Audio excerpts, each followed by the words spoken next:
안녕하세요. 해나입니다. 일주일에 한 번씩 원서를 읽고 같이 얘기를 나누려고 했는데요.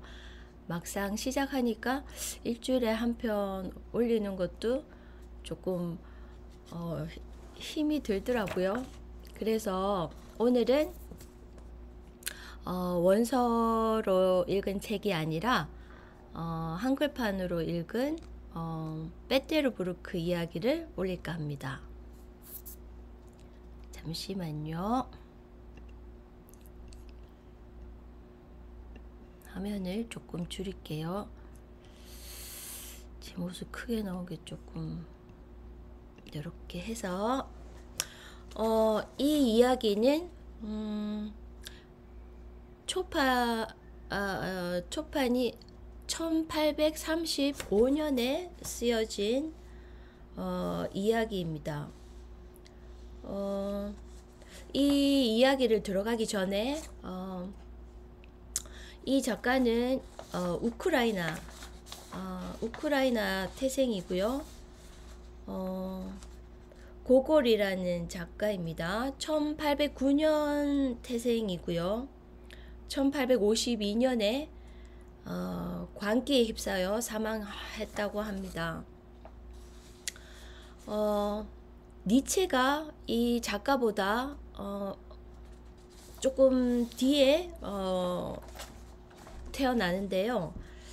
1800년대만 하더라도 유명한 작가들 그리고 철학자들 굉장한 사상들이 많이 나온 것 같습니다.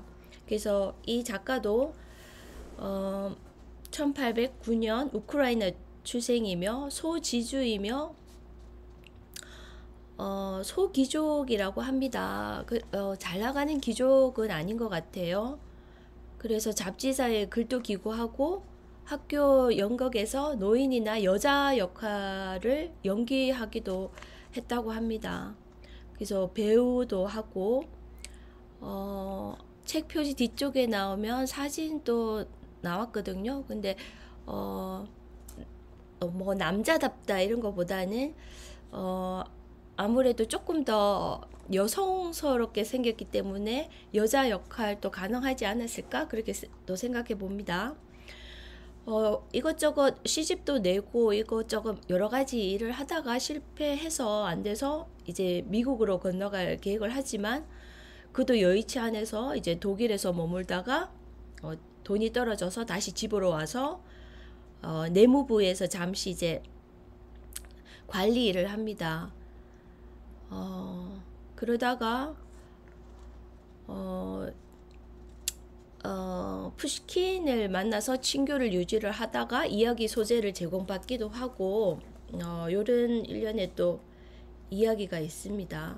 그래서 저는 이 빼테르부르크 이야기 책 안에는 몇 편의 단편 소설들이 나옵니다. 근데 그 중에서도 제가 재밌게 읽었던 것은 초상화라는 부분입니다. 이야기는 굉장히 간단해요. 가난한 화가가 어느 날 이제 미술상에서 낡은 초상화 하나를 사게 되는데요. 그 초상화는 그 노인이 그려진 초상화인데요. 보자마자 그 초상화에 그려진 눈에서 굉장한 힘을 느낍니다. 이 화가가. 그래서 아니나 다를까 그 액자를 사 갖고 온 다음 날부터 굉장히 이상한 장면들이 많이 나오는데요. 급기야 그림 그 초상화 액자에서 노인이 그 액자 밖으로 나오는 장면이 있습니다. 그래서 저는 옛날에 TV 화면에서 귀신이 나오는 장면이 있었잖아요. 그게 연상이 되더라고요. 그래서 몇백 년 전에 어떤 러시아 작가도 이런 생각을 했다는 게 저는 좀 되게 재미있었어요. 그래서 그 초상화에서 나온 그 노인이 금화를 들고 나옵니다.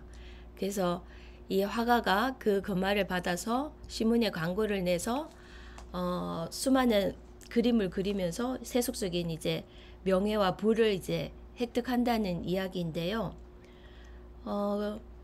그 당시만 해도 이제 그 1800년, 1850년대 그 러시아를 보면 로마노프 왕조 시대예요. 그래서 알렉산드로 1세와 니콜라이 1세 두 황제가 이제 통치하던 시대였거든요. 그 시대에 이 작가가 살고 있었던 거죠. 그래서 황제도 있고 쟁쟁한 귀족들도 있고, 그러나 이 작가는 그렇게 쟁쟁한 귀족은 아닌 것 같아요. 그러면서 본인도 이제 예술을 하는 예술가고, 그래서 아무튼 그 돈으로 이제 귀족들을 따라서 모방을 해서 행동들을 하고, 귀족들이 할 만한 어떤 그런 행동들을 따라 합니다. 그러다가 어느 날 문득 이제 본인처럼 힘들게 그림을 그리는 옛날 친구를 봤죠. 근데 그 친구는 이제 예술가의 사명을 갖고 그 영감을 발휘하면서 굉장한 그림을 그려내는 것을 보자 질투와 고통 또 절망에 빠지게 됩니다. 그래서 책 후반에 보면 그 초상화의 내력이 밝혀지는데, 그 초상화의 주인공은 바로 재앙을 몰고 다니는 고리대금업자를 그린 그림이었습니다. 그래서 고리대금업자의 역사도 굉장히 깊은데요. 이 초상화를 그린 화가도 고리대금업자의 얼굴을 모델로 해서 악마를 한번 그려보겠다라고 해서 시작을 했습니다. 그래서 대단한 힘이 그림에서 느껴졌고요. 내 모든 성자나 천사들을 죽일 만큼 모든 생기를 다 죽일 만큼 악마적인 힘이 대단하다고 합니다.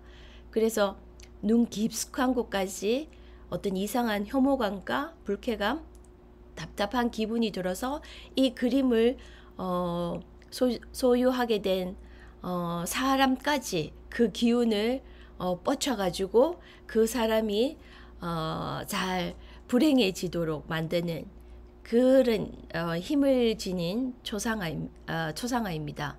그래서 이 그림을 그린 그 화가의 아들이 그 아버지가 돌아가실 때 그 아들한테 부탁을 합니다. 이 초상화를 너가 어떻게든 끝까지 찾아서 불태워 달라고 부탁을 하고 죽습니다. 하지만 끝내 그 아들이 이 초상화를 없애려고 하지만 끝내 이 초상화는 지금 이 세상에 누군가의 또 손을 거쳐서 계속 그 초상화가 살아남아 있는 상태가 됩니다. 하여튼 이야기는 요런 이야기입니다. 그래서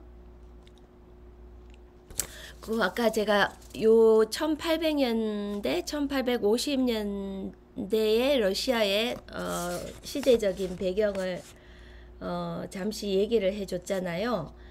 그래서 전제정치 황제가 있는 전제정치를 하던 시기였고, 농노제라서 농노제가 존재했던 시기입니다. 그래서 농노들은 토지에 묶여 있었고, 또 대부분의 농민들이 토지 소유주인 귀족들에게 종속된 상태였습니다.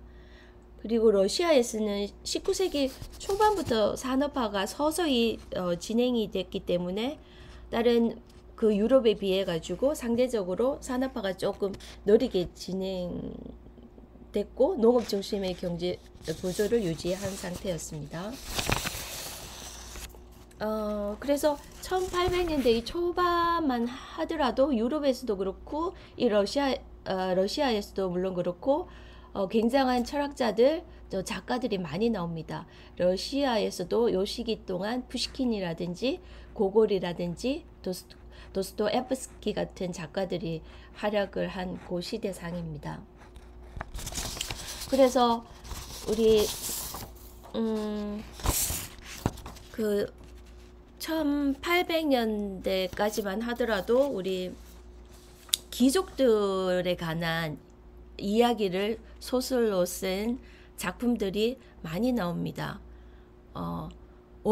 오만값 편견, 여기에서 이 책에서도 귀족들의 어떤 삶이 굉장히 자세하게 나오고 있잖아요. 그래서 이 귀족들은 진짜 언제까지 유지가 됐는지 근데 한번 찾아봤더니 영국은 여전히 귀족 제도가 유지가 되고 있습니다. 그래서 많은 귀족 가문이 여전히 사회적으로 중요한 위치를 차지하고 있으며 정치적으로 영향력을 유지하고 있습니다. 그래서 영국의 귀족들은 대대로 전해지는 자귀를 가지고 있으며 일부는 상원 의원으로 활동하기도 합니다. 그리고 영국 왕실은 여전히 존재를 하고 있죠.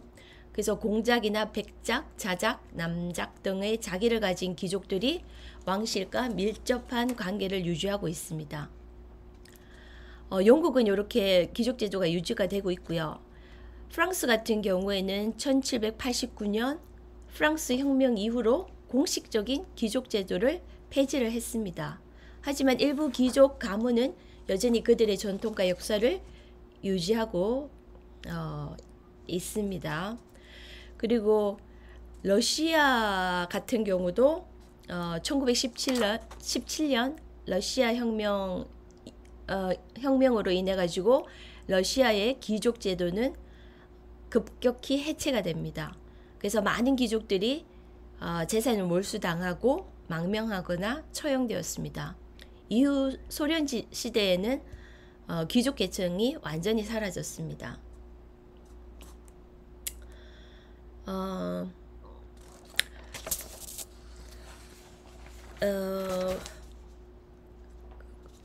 그래서 요 작품에서는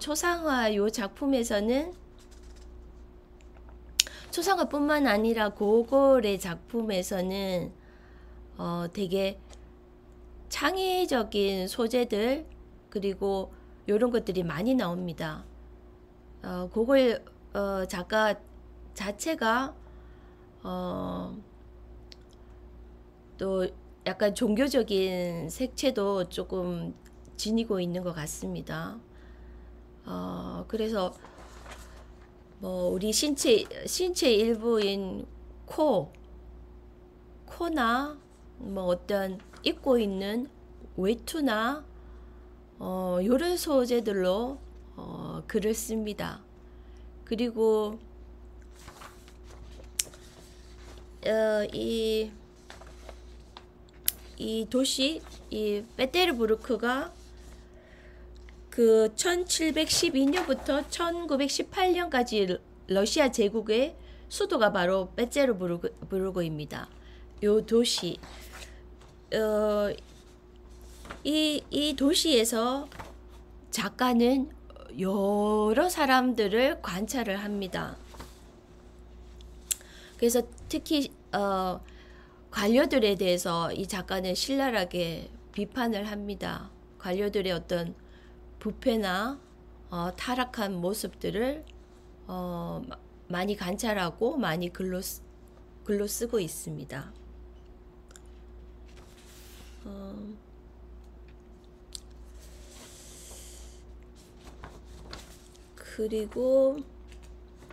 그리고 또 제가 이 작가의 소설책 죽은 혼이라는 작품이 있는데 이 소설책도 한번 찾아서 읽어볼까 하고 있습니다. 그래서 요 시대의 이 페테르부르크 도시의 거리를 보면은 이 작가 입장에서 보면 어떤 허위와 환영으로 가득 차 있으며 진실성은 이미 사라진 상태다라고 보고 있습니다.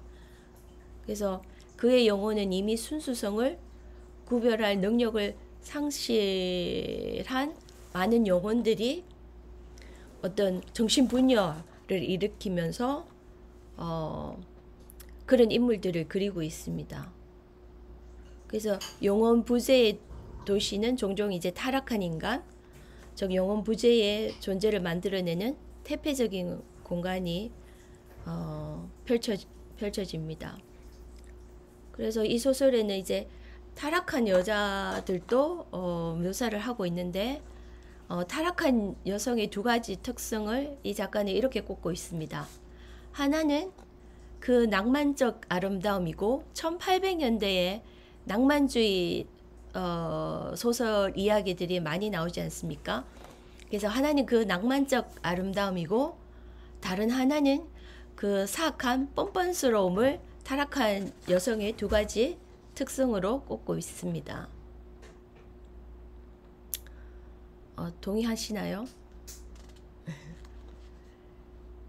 그래서 이 작가의 공통 테마는 혼돈과 무질서의 도시 세계에서 살아가는 인간들의 속물성과 탐욕을 그리고 있습니다. 그래서 속물들은 추상적이거나 형이상학적인 주제에 대해서는 철저하게 무관심하다고 얘기를 합니다. 작가 입장에서는 그렇게 느낄 수도 있겠죠. 그래서 작가가 보기에 그들의 주요 관심은 주로 세속적인 욕망으로 의식주, 성, 부, 명예, 성진에 대한 관심을 넘어서지 못한다라고 얘기를 하고 있습니다. 하지만 작가가 여기서 말하는 속물성은 단순히 도덕적이며 인간적인 결함을 지시하는 것은 아닙니다. 여기서 속물성은 어떠한 창조성도 결여한 채 그 사회의 가장 저열한 정신만을 모방하고 있는 자의 속성을 말하고 있습니다. 그래서 귀족들의 그 화려한 모습들, 생활들을 동경하고 또 풍족한 어떤 귀족의 딸과 결혼하기 위해서 막 이제 머리를 쓴다든가 하는 그런 이야기들도 많이 나오죠. 그리고 또 그 왜 개츠비 이야기 또 있지 않습니까? 잠깐만요. 제가 화면을 조금 닫고 한번 찾아볼게요.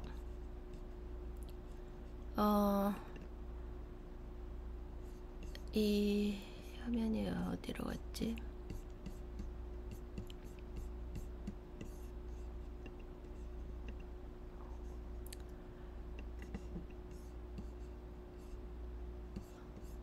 위대한 개츠비?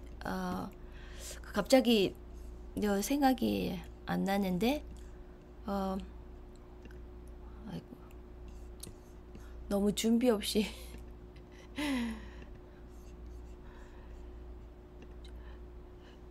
바로 하려니까 어렵네요. 그 개츠비 이야기에서도 그 자기가 좋아하는 그 여자, 근데 귀족 여자죠.